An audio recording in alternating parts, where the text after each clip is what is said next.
Okay, if you think you're too old to get started, girl, today's guest is going to bust that myth. I have Renee Landers, who is a 71, yes, 71-year-old NPC bikini competitor who did not start competing until she was 69 years old.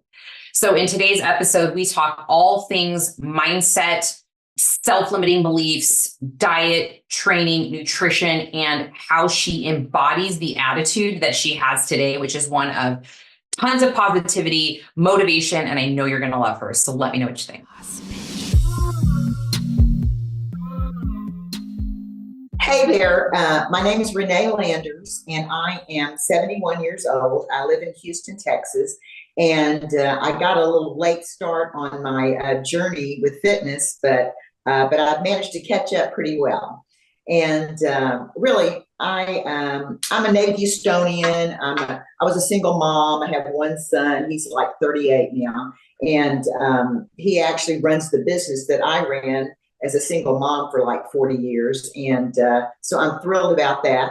But really, I've always been into fitness in one way or another, especially as an adult. And I was a runner mostly as I was in my late 20s, my 30s. I ran like 6 miles every morning, with friends early in the morning at Memorial Park. And I ran till I was 5 months pregnant. So I love to run. That was my thing. I had tried other things, some weightlifting, aerobics, whatever, but running was sort of my thing. So so basically, once my son was born, I started running again at, a month or two after, and I could get up to 2 miles running. And then my lower back it was just excruciating pain. And I could not get any farther than 2 miles without pain. So I went to the doctor, and the doctor said, hey, you have some serious lower back issues and you need to stop running. And of course, people, I was devastated. That was like my awesome, fun thing I did.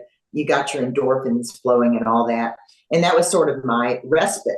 So I was pretty much devastated, but of course I stopped running and I started walking, and this was when I was about 35 years old. I had my son, later in life, I guess, for some people.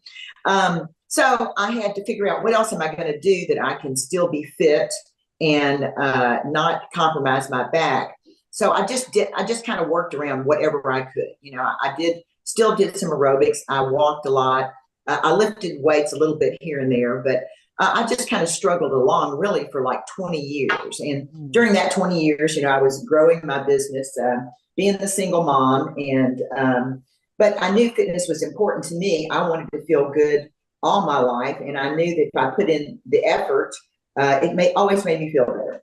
So finally at 58, after I tried everything else, I had a lower lumbar fusion. So my L5 and S1 were fused together. Now, I was not excited about that. I was scared to death, actually. And this neurosurgeon I went to, he looked so young. It's like, I asked him, how many of these have you done?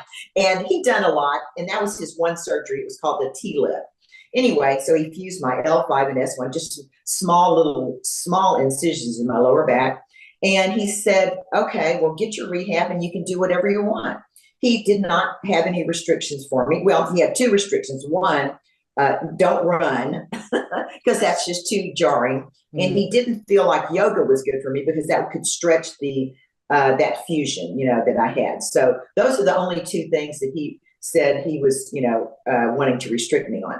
But the rest of it is like, do whatever you want to do. So I was 58, 59. I got my rehab, and I was kind of rocking along, and I still didn't really know what I was going to do. But as I got closer to 60, and I was going through menopause, and I was feeling like most menopausal women do, I just knew, okay, I've got to get it together. I want to be strong and healthy. I don't want to feel bad. I want to have energy. And so I went to a doctor at Baylor College of Medicine, which is in our med center near here. And these doctors were really great. And I did get on hormone replacement therapy at 60 years old. And it was a game changer for me. It's not for everyone, but Basically, I'm on testosterone and estradiol, and that's a separate whole. We could talk for hours about that. I talk about it a lot here. Yeah. Oh, it's a hot topic for me Very, too. very. And I think it's important, but and we can talk about it as much as you want. So he put me on HRT. And the other cool thing, he said, okay, there's all these pillars of health, and one of them is your fitness. And I said, yes, I want to do something. And he actually introduced me to Dustin Jackson, who trained me 11 years ago, and he is still training me today. And luckily, Dustin, he was convenient. It was not too far from where I live. And Dustin has all kind of credentials. He trained a lot of athletes, a lot of injured athletes. He has his master's in kinesiology. And so he was really the perfect guy to train me, because he knew how to work around my surgery so that I wouldn't be injured and wouldn't do anything stupid in the gym. So Dustin, I was fortunate enough to have this in-person trainer. And that was at 60. Okay, so I'm thrilled, because I'm thinking, okay, I'm going to have a strong core. I'm going to be able to have fun with my grandkids. In fact, my granddaughter was born while I was still in the hospital recovering from that surgery. She came about 5 or 6 weeks early. I was planning on being ready for her, but she came early. So anyway, once I started training with Dustin, he was just so nice. He's just such an easygoing person. And he was very careful. We didn't do anything crazy. I think that's the other thing that I tell people too. A trainer is best if you can get a trainer. Get a trainer. Get a qualified trainer, not just someone who lost 50 pounds and thinks they're a trainer. That's not what you want. You want someone who knows what they're doing, who has the credentials, and who you're accountable to. It's a relationship you develop. And I would say that trainer is the best money I have spent in my life, really. You can spend money on fancy country club memberships, all kinds of things, but there's nothing like spending money on your health. And that's directly, I'm taking care of him and he's taking care of me. So anyway, so I started with Dustin, nothing crazy, just kind of this and that, I'm 60, 61. We're rocking along here with my training. I'm training, with him 2 or 3 times a week, and cardio, whatever. And I'm about 15, at least 15, maybe 20 pounds heavier than I am right now. But I didn't have this goal. Hey, I want to get skinny, and I didn't have a goal. I just knew I wanted to be strong and fit and be healthy with my grandkids. So anyway, so time went on, and I guess being the person I am, which I didn't really realize, sort of competitive, but I said, okay, well, what else can I do, Dustin? Okay, I've been doing this all the time. What else can I do? What is there a next level? And he said, well, Renee, I can see you on stage. Those were his words. And I said, well, what are you talking about on stage? And so he said, well, bodybuilding competitions. And I'm going, well, what is that? And so then I did my research. Okay, well, I've heard of it. I remember Rachel McLish from long ago. I just adored her. Yes. That's when I was so young, and a few other ones. But I never actually said, okay, I'm gonna be a bodybuilder then. But I looked into it. I said, oh, well, that's pretty cool, but there's just no way I can put on a skimpy, sparkly bikini and get on the stage. Yeah. Oh my God, in front of a bunch of strangers and have to show my butt. I mean, you have to do all that. It's like, yeah, I can't do that. I said, no, I can't do that. So this went on for years, 61, 62. Every year we talked about my goals, and he'd say the same thing. And I'm just like, I can't do it. I mean, I was judging myself. I was holding myself back. Because it's like, well, who's doing this in their mid-60s? That's crazy, a woman doing that. What would people think? I was thinking all those things. And, I wasn't sure what I thought about it all. But I was continued to lift weights with him. We still did the same things. Time went on. Still, I'm not going to compete. And when I got to be about 65, I went to Germany with a girlfriend. We had a great time. I came back and I looked at some of the photos that we had taken. Just me, just the usual stuff, touristy things. And I saw myself and I'm going, no, I can do better than that. I don't want to be a plump senior citizen. I mean, yes, I had some muscle, but I just looked kind of soft and round and, 15 or 20 pounds heavier than my 5 foot frame is today. And I said, oh no, I got a better me in there. And so when I came back from Germany, I saw those pictures. I said, Dustin, I'm ready to, I want to lose some weight. I know I'm doing okay. Hey, I'm fit for my age, but there's better. I can do better. So I still remember. Okay, so what I did was, and this I think is important for people. I have a Fitbit. That's what I wear. That's my thing. Mm-hmm. And I set on my Fitbit to lose 1 pound. That was my goal, 1 pound. And I set that on there, and then I worked. He gave me some extra things to do, and I lost the 1 pound. And then I set a goal to lose another 1 pound.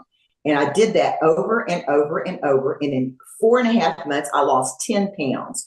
And it was noticeable. Okay. And people at the gym were going, what's Renee doing? And I'm at a tiny gym. It's just trainers and their clients. And none of them are young, buff people. But people notice. And it's like I had just made up my mind. I'm not gonna let myself just be, I reminded myself of like a wrestler or something. I just didn't feel good about me.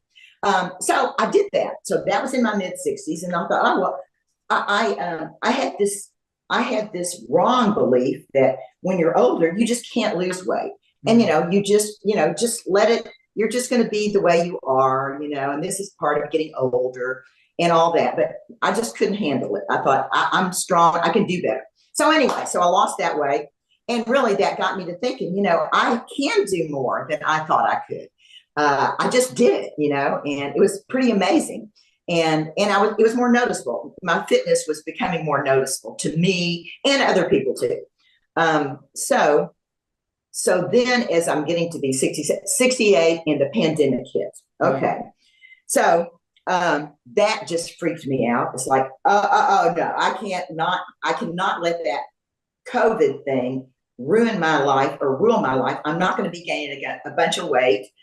Just because COVID has happened. So I got Dustin to come. I have a big back patio. He came to my house. He trained me and a few other of my gym friends in my backyard on the patio for a few months while the gyms were closed, because I just was not going to let that get me. I'm not going to do it. In fact, it's like I doubled down. No, I'm going to make sure I do not fall into that trap. Mm-hmm. And so I did. And then that's when it triggered me. Okay, I said, okay, Dustin, before I turn 70, I am going to compete. I'm going to do it. And that's exactly what I did. I decided when I was 69, it was like May. And I said, okay, Dustin, let's find a show. I mean, I didn't do it the way you do it. I said, I travel a lot. I have a lot of activities. I'm a rodeo committeeman. I do all kinds of stuff. So let's find a show that'll be convenient to my schedule, which I had no idea, what that's 4 months off. And yes, I'm in pretty good shape. We had been talking about competing and I had already been doing some of the things, but we had to get serious then. So I hired a posing coach, a nutrition coach, and we got started. And that was like in May. And then August 7th of whatever year that was, when I was 69, 2021 maybe, I competed in my very first competition. It was an NPC show, the Lee Labrada Classic in the Woodlands, about an hour drive. So I didn't have to fly anywhere. Mm-hmm. And I competed in a few different categories. The oldest they had was, I think, 50 plus. So I was in there with 20 women, 20 years younger than me, easily. But I competed in a few different categories, and I didn't get anything in the Masters, and really the show was almost over, and I had already put on my robe. It was kind of the end. And I remember the expediter said, well, come on, you need to get on stage. There's something else is going on. This is not over. Mm. So I get up there, and I had competed in one of the other ones, the open Class A, which is, all ages. Mm-hmm. And Class A, I'm 5 foot. So, okay, so we get up there, and I actually got 6th place, and I got a 6th place trophy. Here it is. I love that. The Lee Labrada Classic. That's so awesome. My very first show ever. And I was in shock because I thought, okay, I'm going home, and then this happened. But the cool thing was that I had been visualizing receiving a trophy from the time I started training. It's like, what are the odds? I mean, first, I'm way older than people. I've never done a show before. I don't even know what I'm doing, but I just visualized receiving a trophy. As crazy as it was. And I just feel like this happened because I just had it in my brain that it was going to happen. So anyway, that show was the beginning of me falling in love with the whole bodybuilding community. And when that happened, it's like, I feel like I found my people, Diane. That's what I say. I found my people. I have lots of wonderful friends that I travel with and I love to dance with, and I do all kinds of fun things with. And they are different than this group of people. And I love them, but I love the bodybuilding community because we get one another, right? You don't have there's not any excuses. There's no judgment, whatever. So anyway, I feel like at 69, I found my people. And who gets to do that at my age? That's just crazy, unbelievable. And I just still am just thrilled about the whole thing. And so from there on, that was like the beginning. Okay, when can I do another competition? And since then, I've done 9 competitions. And I've done like 4 angel bikini fashion shows, and I competed in 4 NPC shows. 2 of those were Masters Nationals over the last 2 summers, which was with 60 plus women. And then I competed later on this summer with GBO, Global Bodybuilding Organization, which is they're in like 21 countries. And I competed in a show about an hour and a half from here, and I got my pro card this summer. Amazing! With GBO. Congratulations! I love that. Believe that.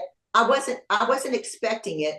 My thought was, I want to go to a local show and I want to get some hardware. I haven't had any hardware in a while, right? NPC stuff. I've been running up against those 60-year-olds, and I just got a whole lot more than I expected. And so that was my last show, and I'll do my pro debut next summer with GBO. And I'm just having the time of my life. I cannot even tell you how grateful I am that this happened, And it's because I took some chances, and really lifting weights is really the reason I'm talking to you today. And it's a wonderful thing. I love that. This checked off so many questions that I had for you. But I think the biggest question I have for you is, people can listen to the story and they can think, wow, she's amazing, but I could never do that, right? Something that I'm gathering from everything you just shared is that you have this internal fortitude that a lot of people struggle with. And I would be curious as to how you built that, right? This internal fortitude of like, I want this thing. Yes, I'm here. It's not impossible. I'm going to do it. Is this just an innate character trait that you have, or do you feel that this is just something that built over time of experiences you had in your life and you built up this internal fortitude? That's a good question. And really that determination, that internal fortitude is what keeps you going whenever you don't think you can do it anymore. And I feel like I've had that for years. But I never realized that I had so much of it. Okay. And I think it's in every one of us. I mean, that's what I say. It's inside of you. It's inside of each and every person. You just have to get it out of there. You got to pull it out. And that's what I would say. My mother was a real positive thinker. We had some struggles in life, like we all do.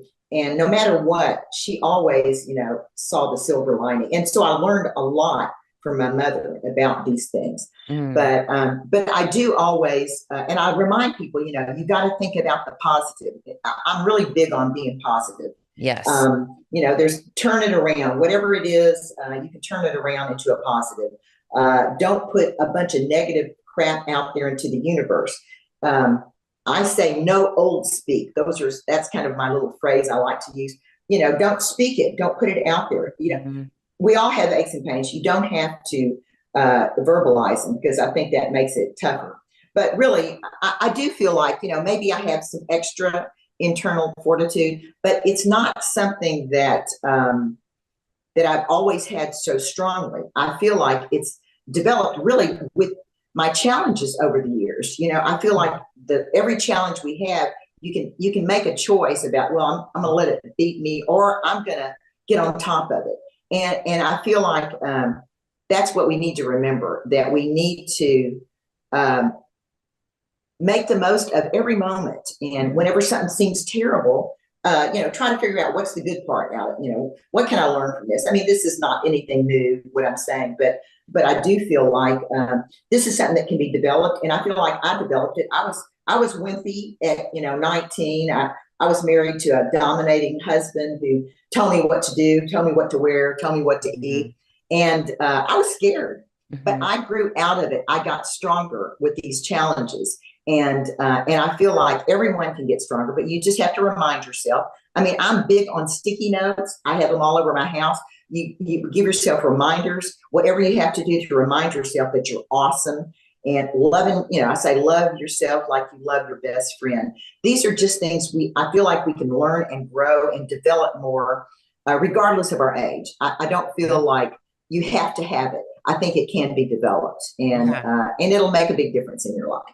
Most definitely. And that's beautiful. I think your internal fortitude and in your belief systems are what set the foundation for the habits and the way that you live your life, right? And how your life pans out, and really how your perspective about how things are happening, they're either happening to you or they're happening for you. And you can either take that lesson and move forward, or you just stay stuck. And it sounds like you've done a really good job at cultivating that belief system and that mindset. Well, one of the things too, when I had that back surgery, now people, a lot of times they say, okay, after back surgery, you can't do anything, you know, your life's over. And I never looked at it like that. I was grateful to have it because it helped me a lot. And that's whenever I felt like, okay, well, this could be the beginning of the best of everything, because that problem is gone, which was spondylolisthesis. Spondylolisthesis was my diagnosis. But anyway, so you don't have even the worst thing that you think is the worst thing could be the beginning of the best thing in your life. And so you just got to keep reminding yourself of that and trying to keep looking for that light at the end of the tunnel, or, you know, whatever, that silver lining. I just think we can learn from all these challenges, and they make us so much stronger. Definitely. And your mindset, AKA your brain, is your internal computer that essentially is so much more responsive with what you're saying to yourself and what the words that you're putting out to the world. You start to believe those things and they become true, and you start to create a story. And you have to decide what kind of story you want to create, right? Do you want to create this story of pity me? I had a back surgery. I'm not going to be able to move. Life is going to be tough. Everything's going to hurt. I'm never going to be able to do these things again. And while I think that's normal, even for the strongest of people to have that whisper, it's when you can start changing the dialogue that you have with yourself and the stories that you and your brain are coming up with, to where you start to build this internal fortitude. And something you mentioned earlier, which is something that I've used probably my entire bodybuilding career, honestly, 11, 12 years, is visualization. And I think a lot of people kind of like, that's woo-woo, that's dumb, I'm not going to do that. But I had heard an IFBB Pro talk about it. I believe it was Erin Stern years ago, years ago, when she was doing figure, and she was one that I aspired to. And she had talked about visualization, and I just got so hooked on that concept. And so I started utilizing that. I would lay in bed, I would watch myself walk across stage. I would watch myself go through the posing routine. I would watch them call me for first call outs. I would watch them hand me a trophy. I would get so I would involve all my senses. What does it smell like? I can smell the tan. I can see the lights. I can see the expediter. I can see the judges. I can see the girls around me, to the finite details. And whether that's, who's to say, but so many athletes use it. It is a widely used technique. And I would love to hear your experience with that. Well, I feel the same way you do about it. And I think, in fact, one of my posing coaches, she mentioned something to me. Okay, well, whenever you're practicing your posing, you're visualizing that you're on that stage, and you know those judges are there, and you're looking at them, and you're making eye contact, and so you do all that. I've got goosebumps just Me talking too. about I it. know. It's so cool. And then by the time you go on stage, well, you've already been on stage because you've had it in your mind. You've already, you know, you've imagined it, and to the detail, you're doing so well with all the details. And I think the more you can visualize all those details, the smell, you know, the lights and all that, the better. And I do believe in it. I mean, I think it. You kind of manifest. You know, that's kind of a word, manifest, but I feel like you've already done it. I mean, like you said, athletes, famous athletes do this. You've already won, you've already done it, you've already received the trophy, all that stuff. And I feel like the more you're doing of that, the more successful you're going to be. So I totally 100% agree with that. Yeah. Totally. Mm-hmm. Yeah, it's a great tool. I think it's underutilized a lot. And it also helps, I feel like, at least for myself personally, building in this internal belief system, like I can do this, right? And sort of letting those loud, I know this, we're getting a little crazy woo-woo here, but letting those loud voices that maybe you have, right? Like I have this story of I was a single mom and I was overweight and I, you know, had all these struggles going through life, but I wanted to disassociate with that as part of like who I identified now. That's not me anymore. That's part of my story. It's an important piece of it and it made me who I am, but I can't carry that mindset into something like a bodybuilding competition, for example, or any goals that I'm setting and live in that, right? Live in that mindset of lack and I'm not good enough and all that. Mm-hmm. And it's hard because a lot of people struggle with self-love and self-belief. And I think having a support system is super important. It sounds like your mom was super positive. So I think that's great for laying that foundation, but the day in, day out work still has to be done by yourself, you know? That's right. It does. Yeah. You're really alone doing it. I mean, support is great, but you're the person who has to lift the weights and who has to go to the gym every day, who has to do your meal prep, you know, who has to do all that. That's right. You gotta put the work in. I mean, and I feel like once you make that decision, you know, it's a decision. It's like, well, whenever, anyway, it's like when you've had a belly full of whatever the worst thing is, when you've had enough, then that's when you're going to make your decision that's going to propel you to do all those awesome things. And once you make that decision, and it's really about self-love, it's really about, you know, and I mean, I struggle with it every day still. I mean, we can't escape it. Work in progress. That's right. I'm a work in progress. We're going to be till the day we die. And I just feel like you just have to, well, the minute you start hearing that little negative voice, you have to squash it. And yeah, you can have a pity party for a little while. We all do that. We deserve that, you know, and whatever you do for that, you do it. And then you put it behind you and you say, okay, that's enough. And you move on. And I don't know. I just think that we just have to remind ourselves about how we're worth it. And women especially, you know, I feel like women, you know, we struggle with all that stuff. And it's because, you know, it's just the way it is. And it's still a man's world, but women are coming back strong. You know, we're amazing. And I feel like, okay, so I'm 71, almost 72 doing this stuff later in life. And I think there's going to be a whole lot more of me in another 10 years, 20 years, because if you look at you're now doing it. So this is just going to carry over, and eventually NPC is going to have to come up with some 65 plus, damn it. Most definitely. Definitely. I know. I campaigned for that. They didn't want to hear it. But I love that. Over time, you know, it's going to happen. It's just going to happen because women are taking care of themselves more. We're deciding that we are worth it. We're doing all the right things. We're putting ourselves first. We're having more boundaries because we're talking about it. We're not sitting back and listening like in the 50s, you know, whenever my mom raised us, you know, we begged her to leave our dad because he was mean and she would never do it, you know. So So, but none of that stuff matters because really, like you said, that narrative of our past, our negative past, well, that's in the past. That's history. Yeah, great. That's who made you who you are today. But you can do something about where you are today and forward. So forget about all that history. That's the past and what's happening today and what do you see for your future. And Yeah. we can all do that.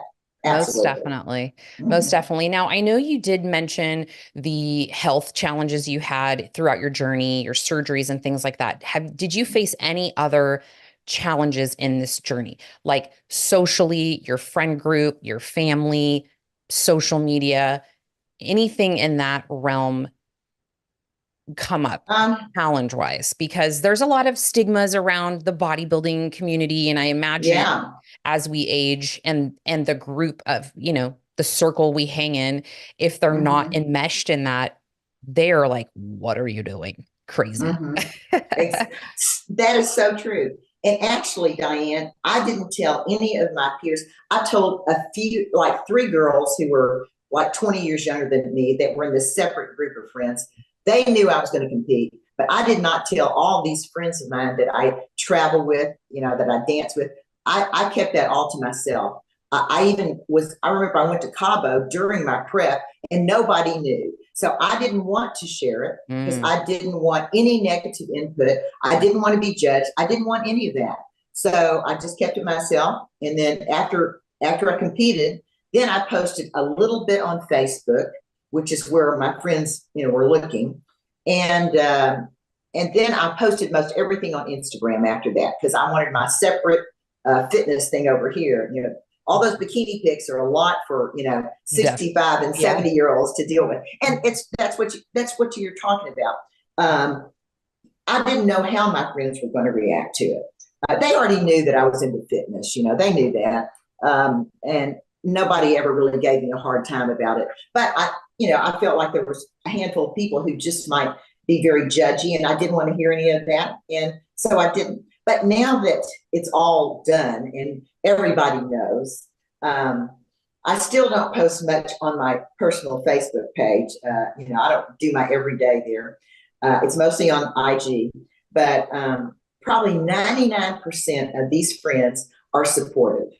And I'm grateful, but that's because they know me. They already knew me. They probably don't know what to think about it, really. But the ones, there's just barely a percentage that's even insignificant. I think that isn't in agreement. And I never feel like I need anyone's approval to do whatever I want to do. Amen. And as you get older, it's the same. It's like just like wearing a bikini. I think I put that on. I did an Instagram post. Whenever I think about somebody judging me for wearing a bikini at 71, I think about it for a split second and then I forget about it. It's like you just let that go. And the older you get, the easier it becomes to feel that way. You don't need anyone's approval. You just yourself. It's how you feel inside about you. You do not need any of that approval. Those people don't matter. What matters is you and how you feel about yourself. And we're pretty damn awesome. And we just need to keep reminding ourselves of that. Such a great mindset. And I think more women need to embody that. It helps you prevent that, I guess, disease of worrying about what everybody else thinks, right? It's like, I worry about what people think in the sense of like, I want to make sure my family's good and like there isn't any disrupt to the family unit. And, but as far as like strangers and things like that, it's like, what are you doing? You just on a rocking chair, being unhappy with your life, wanting to talk shit about me wearing a bikini, keep rotting your life away. Right. Like, it's like a deflective mechanism that it took me a long time to build. Right. Because I was so worried about what people think. I didn't have friends in high school. So yeah, but I think living that way gives you such peace of mind because you can be authentic in who you are and what you want to do. Absolutely. Yeah. It feels good. The more you believe in yourself and the less you worry about what anyone else thinks. Absolutely. For sure. Now, when it comes to motivation and discipline, What do you struggle with that? Right. Because if anybody lands on Renee's Instagram, you are like all about just get up and take charge of your life and very much inspiring. Right. But does Renee wake up every morning excited to go to the gym and do cardio and hit her steps and do all the things? Do you have like a renewed sense of motivation because you had a life where you were sort of stuck by physical limitations, or do you struggle ever now? Well, I have days that I'm not into it. I would say that, but in general, I wake up the same every day, and I do the same thing. I'm a very ritualized person. As I'm getting out of the bed, I'm making up the bed. I do the same thing. I'm going to do the same thing, and I don't give a lot of negative thought. I mean, I would say I'm pretty much happy most of the time, and really discipline has kicked in here with my workouts. I mean, and really COVID kind of helped with that because I was pretty much a workaholic for years. I mean, it's, a small business of my own. And it was everything. I needed to take care of my son and all that. So really, as time went on and we couldn't go to the office, that kind of forced me to stay away. And that was sort of a help, actually, because Garrett, my son, he runs the business now. So, I mean, I help a little bit, but he does most of it. But the main thing is I was ritualized. I was already going to the gym a few times a week from work, right? I had that was committed. At that time, I was working my schedule around my workouts. I was going to see my clients, but I was going to be making sure that I'm lifting weights a few times a week, even then. And so I was making an appointment with myself. And then once I pretty much retired, I was fearful. Okay, can I even retire? I don't know if I can let that work go. Golly, what will happen?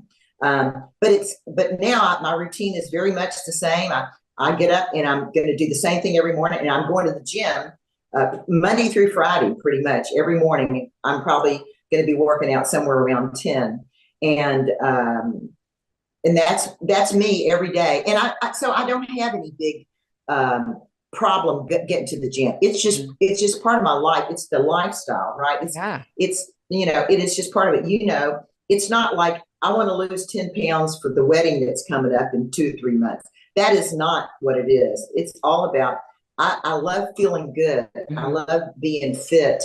And I'm going to keep doing this. Like Arnold Schwarzenegger says, until I die. I'm going to be lifting weights till I die. And it's so good. It's the fountain of youth is how I feel about it. I mean, all my friends that I do things with, they are amazed at me. And I'm amazed. I can't even believe I'm this old. And I just feel like it's so much to do with lifting weights and the good nutrition. I mean, eating your protein, it's not rocket science. That's what I tell people. This is not rocket science. You just have to do things consistently long enough and do the right things, and think your body's a side effect of all that. However your body looks, that's just simply going to happen because you're doing all those things for your health. It's not that hard, but people, they don't think ahead enough. They think now, okay, I got to do it now. Well, you're going to start now, but think about how good you're going to look in 6 months, how good you're going to feel in 6 months. And when you're my age and older, it starts being about, are you going to be alive? Are you going to be able to walk? Are you going to be able to get out of bed? What kind of illnesses are going to strike you that will be permanently changing your life as long as you're still on this earth. So those are all things that are, to me, my mortality is not down there 20 or 30 years down the road, which hopefully it is. It's like here, So how old are you? 45. 45. Okay. So you got a long way to go, but for me, it's like, it's here. So even more important to not waste a day. And you got the extra time at 45. And that's what I would tell people in your age grade. You got time. Get busy now. If you're not busy, you have time. Even if you wait as late as 58 or 60, you can still do it. it'd be better to start early, because the earlier you start, the better you're going to feel when you are in your 70s. Right. And prevent a lot of the health issues that come as you age, right? Where Absolutely. a lot of our society now is just like, okay, well, tell me what pill I need to take. And then I'm just going to keep doing the bad things I've been doing to my body, because this pill is just going to fix the problem when it just creates more problems. Right. Yes, I tell absolutely. people, to what you were saying, a point that you made earlier, I tell them the problem is that it's so simple, but it is not easy, because if you have, for us, it comes easy now because we've established this as discipline and habits, and it's just how we eat now, and it's become our lifestyle. But if you take somebody who's been inactive, unhealthy, maybe diabetic or high cholesterol, all these things, they have all the odds are stacked against them. The task seems insurmountable, right? There's just too much I have to do. And it's really just stop overcomplicating things. It's simple. You don't have to become a bodybuilder, but if you want to improve your health, it's just very specific pillars that you have to set in stone. So, which leads me to my next question for you. What are your current health, fitness, gym, non-negotiable habits, right? Like, for example, some people say, well, I make sure I get this many steps a day, or I make sure I drink this much water, or I spend this much time in the gym. Are there certain unwritten but written rules in your mind where okay, I need to get this done before the end of the day? Yeah, definitely. Now, one is that I'm going to eat my food, and I log my food. And so I'm going to make sure I have my protein, my 5 proteins during the course of the day. Before and after I work out, I'm going to have some protein and some carbs, both before and after. That's non-negotiable. I used to never eat breakfast. I'm always going to be eating my breakfast, and I'm carrying my water with me everywhere I go. I've got it with me. And I bring my food with me. Like if I go to the gym and I know I'm going to do some stuff after that, I've got my next meal in a little lunch thing with me at all times. So I'm going to make sure I get my food. I'm going to be hydrated. I'm going to get my gallon of water a day. I'm going to be lifting some weights at least, 5 days a week, maybe 6, depending on what's going on. If I'm competing or whatever I'm going to do. I could probably do less of that, but I don't want to. It's a habit now. Yeah. It's a habit. Yeah. It's a habit. And then cardio, we do too much cardio. We don't need to do as much cardio as we do. And I've been doing too much cardio because I gained a few extra pounds and I keep doing too much cardio, but I got reminded today, I only need 20 minutes of it. Yeah. So walking is great, and I talk about 14,000 steps as my minimum, which is kind of the minimum I give myself. But in the course of my day, I'm going to get that 14,000 steps in between the elliptical at the gym and walking the dog and just moving around the world that I move into. So I get that. But definitely the lifting weights, the eating, the protein, and the hydration, and moving your body. Those are non-negotiables every day for me. How about sleep? I'm sure that's a priority too. It is. And you know what? It's something that I'm still struggling with. And most of us high functioning people struggle with that. And I've been to a sleep clinic and he says, you don't have sleep apnea. You've got some kind of emotional insomnia, It is. These wheels just won't stop turning, So, so that is my big struggle still is sleep. And I know if I could get, I get maybe 5 or 6 hours, and this is terrible, and I know it, and I don't recommend anybody do it, but I'm still working on that. So hopefully I'll get some more sleep eventually. I'm not going to give up on the concept of it. Yeah, definitely. Like we said earlier, we're always aiming to improve, and this is an area you're doing phenomenal at all the areas. So I think we'll work on sleep, right? Like it'll we're going to work on it. Yeah, 5 and 6 hours is still pretty good. I know some people that aren't even getting that, right? That listen. So what is your favorite part about being a bikini competitor at your age? What draws you to getting on stage? Well, it's so hard. I don't love getting on stage. I don't love that. I haven't gotten that comfort level. It's still so hard for me, but really, it's kind of like so unbelievable that I'm doing this at my age. So it kind of gets me excited because I had no idea I would inspire even one person when I did this in my first comp. I had no idea. I just wanted to get through that show. And so I am really thrilled with the fact that I can show people how they can have hope.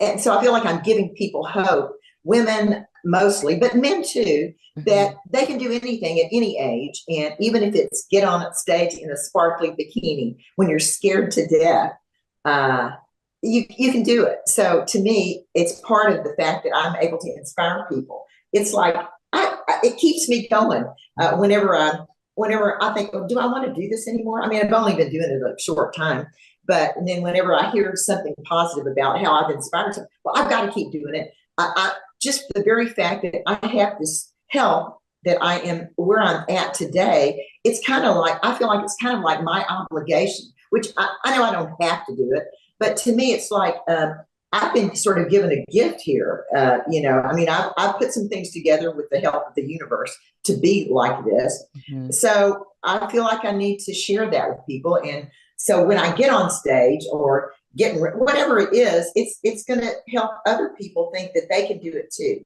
that they can do things that they never imagined they could do. I never imagined I would ever do this. Mm-hmm. So it's just, to me, I'm just so tickled that I can do that for other people, that I can give them some hope that they can do it too, whatever they want to do, even if it seems crazy, they can do it. Yeah. And that's why you're here, because I don't know how I stumbled upon your Instagram, but I did. And I'm like, I need to interview this lady. She's a badass. She is who I want to be when I am 70. Okay. But definitely. And to that point, so you have like 45,000 followers on Instagram. Like, how did you just build some momentum and traction to just attract? I'm assuming this was all organically, right? Like you organically accumulated followers. I did. I'm also kind of shocked about that. I remember when I first put my Instagram, I had a personal Instagram, but then I said, okay, I need to do a fitness Instagram because these friends of mine, they can't handle the sparkly bikini stuff all day long. I knew that. That's why I'm not posting on Facebook, any of that. I mean, very little of it. So I did a fitness page, and I started just posting a few things, with my first competition, 69 and all that. And that sort of generated something. And I remember when I first opened up that Instagram account, I thought, I'd like to get at least 100 followers. That's my goal. I want to have 100 followers. Wow. That's what I said. I remember that. It's like, okay, well, what does it take? How can I do it? And I'm posting, I'm learning about, you can read, how do you get followers? But so I knew if I posted some things, even though I didn't know what I was doing, that people notice. And, you have to use some hashtags. I mean, this Instagram thing, I still struggle with it, but You're doing great. It's just crazy. But anyway, so I just remember, okay, I'd like to get 100 followers. I'd feel good if I had 100 followers. And I got 100 followers. And then the next thing I had another 100. And time went on, and people noticed. And I found out I'm inspiring people. People are inspired by me. And that was it just flabbergasted me. So basically, people, I started getting some interviews. People were interviewing me, like you are doing today. And because apparently, this is one thing I want to tell you.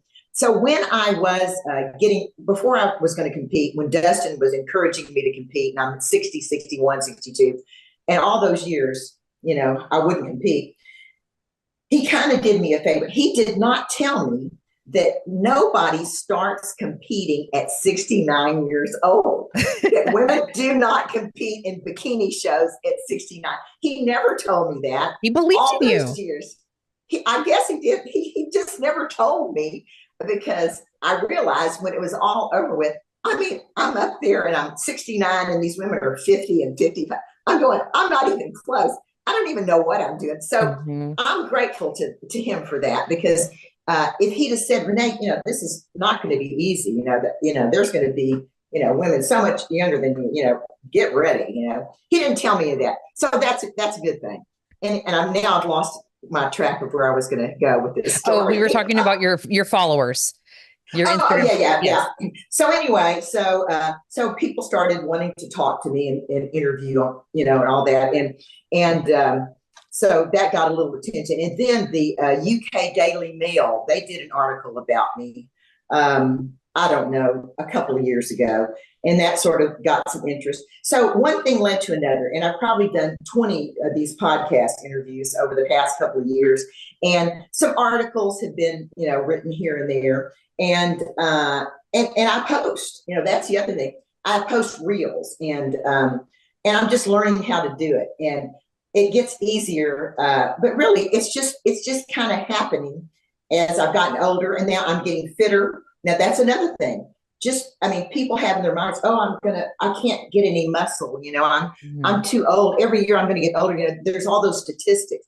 I don't think like that. I don't think like that at all. That does not occur to me that, oh my God, I'm not going to have any muscle when I'm 75. That's not in my brain. Mm-hmm. So that's the other part. I'm just not thinking like that. And I look better than I did a year ago or 2 years ago because I'm lifting. I'm doing all the things that I'm doing. I'm getting my DEXA scans to see what my muscle, how much muscle I got and all that kind of stuff. So anyway, it just happened. It's just sort of like caught on. And also when people do reach out to me, unless they're weirdos, which there's some of those too. Yeah, those happen. I try to respond and talk to them because I'm here for a purpose. I can help other people too. Now I tell people I'm not a coach. I'm not a trainer. I'm not going to share macros with you because everything is different. That's what you go get a trainer for. But don't get hung up on that. You need to just start moving and lifting some weights and eating some good food.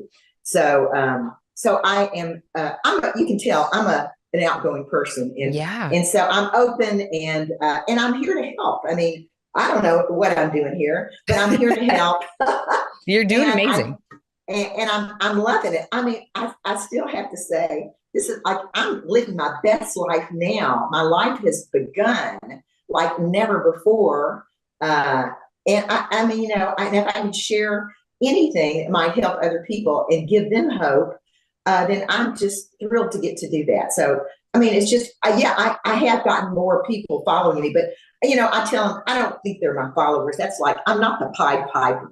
I just feel like they're my friends here, that we share something together. And if I can help them in any way, I want to do it. And I'm grateful for all that. And hopefully that will help people know that they can do anything at any age. I love that message. So wonderful. Now, let's end on a great note. Any final parting words? I know you have given so much motivation and inspiration, but anything else that I maybe left out that you feel like you wanted to leave here? Well, I would just say the big thing is that you don't give up on yourself, no matter what. We're going to get down. We all get down, and I just feel like people give up on themselves way too soon. Don't give up on yourself ever. Get up every day. Do what you can. I know I'm feeling good. I don't hurt a lot. Some other people might hurt more. You just keep loving yourself. I say love yourself like you love your best friend. And the no old speak. Don't talk it. Don't say it. Don't talk about your aches and pains all the time. Nobody wants to hear that. You talk about good stuff and just treat yourself. Love yourself. That's the main thing. Self-love, self-care, do good things for yourself. Put yourself first. That is self-care and self-love. That's not selfish. So That's a big thing. People have to get used to doing that. I love that. Not selfish. It's self-care. Wonderful. Where can everyone find you over on the gram? If that's where you usually hang out, do you have a website or just Instagram? I have a YouTube channel. Okay. It's the same name, but it's like, I don't even know how to edit anything. So I haven't done much with it. I want to do more with it. I need a person, a technology person. Yeah. But anyway, so a YouTube and my Instagram, they're the same name. It's Renee Fit at 70, ReneeFitat 70. Okay. And that's where you find me. And I will try to respond to anyone and everyone. And like I said, I'm not a trainer, I'm not a coach, but I'm here to inspire you. And if I can help you in any way, you know, I want to do it. I love that. Well, we will link all that up in the show notes so everyone can find you and go befriend Okay. you and go say hi and tell you that they found you on the podcast. Because I know I've been inspired and I've shared your reels and things on my Instagram stories, and I get lots of feedback about how incredible that is. So you're doing the work, and I appreciate you for sharing all that and coming on today. Well, thank you so much for inviting me. I really appreciate it. I'm thrilled to get to be here. Yeah, I appreciate you. Well, you have a great day and keep kicking ass. We'll be looking for updates, and I'm sure you're going to be on stage soon. I can't wait to see it. Okay. You take care. All right, you too. Bye, Renee. Bye. Bye.